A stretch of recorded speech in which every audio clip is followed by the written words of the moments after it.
If you enjoy this video, please remember to subscribe if you haven't already.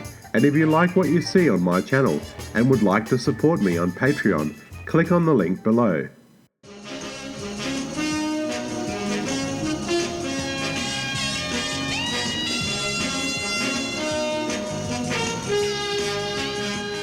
If you were a kid during the 1970s and 80s, chances are you loved getting up early to watch Saturday morning cartoons with a bowl of cereal. With the release of Star Wars in 1977, everything changed as far as entertainment went. The science fiction genre grew in popularity, especially for children's television. Filmation, who were known for predominantly animated shows for kids, saw how kids were drawn to this new phenomenon called Star Wars. They drew off the success by creating a nifty little live-action kids television show by the name of Space Academy. The show would premiere on September the 10th, 1977, that played along with the lineup of Saturday morning kids shows, which were mainly animated. Space Academy would be set in the distant future of 3732. The Space Academy was located on an asteroid, and the Academy would be made up of the best young minds of cadets who all had special skills and abilities. They were led by Commander Isaac Gampu, who would be played by veteran actor Jonathan Harris. Gampu would lead his young group to explore the mysteries of space. Gampu was about 700 years old, something in the series which they never fully explained. Gampu has a unique perspective on history, making him the perfect teacher for the cadets. A robot called Peepo was added to the mix of characters.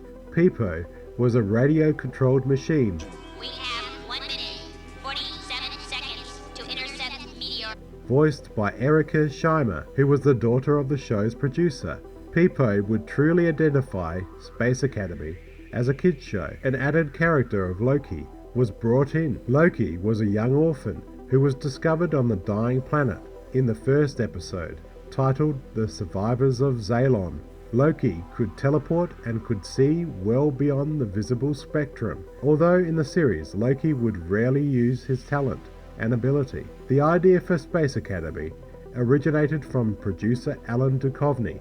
He worked with producer Lou Scheimer on Filmation's first Superman show, and came to Lou mentioning he always wanted to do a radio show called Space Academy. He asked Lou to think about developing a Saturday morning television show called Space Academy, about a space academy that works in space, and work out a way to make a show in a worthwhile, pro-social way. As with much of children's television in the 70s, shows like Space Academy would offer good life lessons and morals for kids in every episode.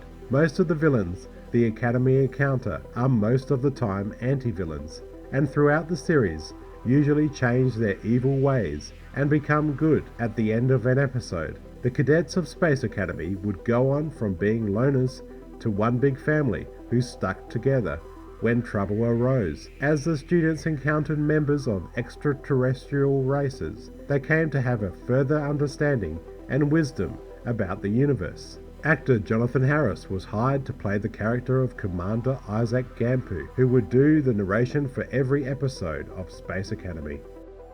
Welcome to man's most magnificent achievement in the conquest of space, the man-made planetoid, Space Academy, founded in the star year 3732. He is of course known to most of us as Dr. Smith in the series Lost in Space. He is a veteran of stage and screen, who mainly had worked on a number of television shows throughout the 1950s and 60s. All the young actors he worked with on the show saw actor Harris as a father figure who educated the young cast about the business. Harris was known to be very energetic on set and supportive to everyone involved in the show. Featured in the young cast were actors Rick Carrot, who played the cadet Chris Gentry. Carrot had appeared on numerous shows and films throughout the 70s, especially cult films like The Swinging Cheerleaders in 1974 and the hit disaster film Earthquake in 1974, to high-profile films like Marathon Man in 1976. Originally, Carrot was going to play the twin brother of the character Laura, but because they didn't look alike, The show's producers decided to make them just brother and sister, rather than the twins. Pamela Ferdin would go on to star as Chris's sister, Laura Gentry. Ferdin has appeared in numerous movies including The Beguiled in 1971 and the exploitation horror The Toolbox Murders in 1978. Mainly though, she is known for her voice work for a boy named Charlie Brown as Lucy. She also did voiceover work for the animated film Charlotte's Web in 1973. Other actors included Ty Henderson as Paul, Maggie Cooper as Adrian, Brian Toshi as T-Gar. Toshi is best remembered to audiences for starring in the hit 80s film Revenge of the Nerds in 1984. Incidentally, Toshi also starred with co-star Pamela Ferdin together in the original Star Trek episode And the Children Shall Lead. Eric Green starred as Loki and John Berwick as Matt Prentice. Berwick originally auditioned for the lead in Space Academy, but the lead role went to Rick Carrot. Berwick would not only act on the show, but rewrite scripts that needed fine-tuning. He was then offered a permanent position of script editor. For the special effects, Chuck Kaminsky was brought on as visual effects supervisor for the show. Effects for the show were way ahead of their time, and after the hit that was Star Wars, special effects would never be the same again. I went out to a little place in Van Nuys, and I was looking for people who could make models, three-dimensional models, because we had to make some ships. And there was an outfit out there that had been doing a show in England that was going to be released later on that year, and they had a bunch of guys who could do models, and they were still working on them. I went out and I saw these guys, and these guys were working on Star Wars. Lou Scheimer hired two people who worked on Star Wars to contribute to the special effects of Space Academy. They would work on the model effect shots. Technology in special effects progressed so rapidly at this time and was an exciting time for effects in general. I just got the contract with CBS to do this science fiction show, Space Academy, that was going to be on Saturday morning kiddie television but was live action. They had hired a visual effects, if you want to call it, a cinematographer, and they wanted to give him some support. They called me up and wanted to know if I was available and if I knew anything about visual effects. When they called me, I was completely broke and did not even have the rent that month, and so I just, kind of fudged a little and said, sure, I know about visual effects, figuring that it had taken about 4 or 5 weeks to figure out that I didn't know anything, and by then I'd have enough money to get through the summer. So they hired me, and I got lucky. I figured things out with a lot of help.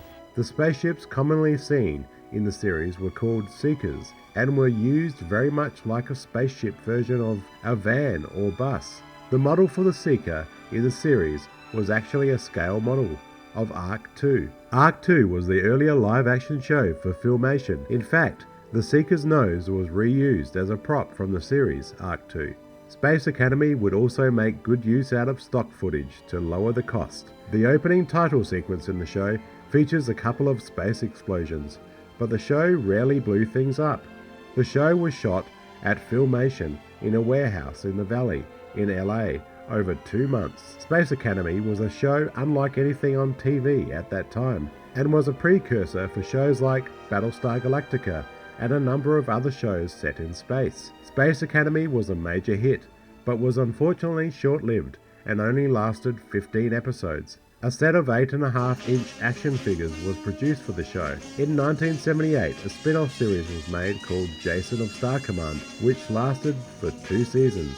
Space Academy was good, clean, innocent, escapist fun. It's not anything deep. It was formula-driven, a little predictable, and very camp, but I loved it as a kid, mainly because I was fascinated with outer space. The show had some great practical effects. Revisiting this show really takes me back to a more innocent time where my imagination ran wild. Nostalgic is a word I would definitely use. My name's Jonathan, thanks for watching, and please subscribe.